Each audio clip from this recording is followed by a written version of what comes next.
আসসালামু আলাইকুম ওয়া রাহমাতুল্লাহি ওয়া বারাকাতুহু। প্রিয় বন্ধুরা, হযরতে আব্দুল কাদির জিলানী রাহমাতুল্লাহ আলাইহি কিভাবে পানির উপর দিয়ে হাঁটতেন এবং কিভাবে মৃতকে জীবিত করতেন। একদিন হযরতে আব্দুল কাদির জিলানী রাহমাতুল্লাহ আলাইহি একটি গ্রামে দাওয়াত দিতে গিয়েছিলেন।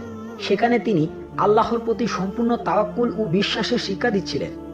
এক যুবক তার কাছে এসে বলল, হুজুর, আমরা শুনেছি আপনি পানির উপর হাঁটতে পারেন, এটা কি সত্য?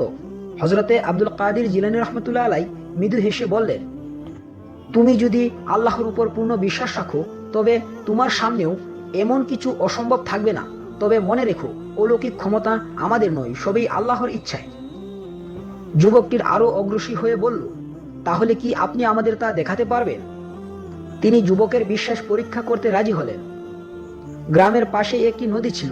সবাইকে নদীর পাড়ে নিয়ে গিয়ে তিনি বললেন, যদি আল্লাহ চান আমি তার শক্তি দিয়ে নদীর উপর হাঁটব, তবে এটাকে অলৌকিক কিছু মনে করব না, বরং তোমাদের বিশ্বাসের শিক্ষা হিসাবে দেখো। এরপর হযরতে আব্দুল কাদির জিলানী রাহমাতুল্লাহ আলাইহি আল্লাহর নাম স্মরণ করে ধীর পায়ে নদীর পানির উপর হাঁটতে শুরু করলেন। আশ্চর্যজনকভাবে তার পা পানিতে ডুবলো না। গ্রামবাসীরা বিস্মিত হয়ে দেখল যে তিনি নদীর মাঝখানে দাঁড়িয়ে আল্লাহর জিকির করছেন। গ্রামবাসী তাকে জিজ্ঞাসা করল, হুজুর, এটা কিভাবে সম্ভব?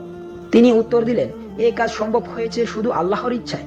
আমাদের অন্তর যদি আল্লাহর উপর পূর্ণ তাওয়াক্কুল করে এবং তার নির্দেশ মেনে চলে, তাহলে তিনি আমাদের অসম্ভব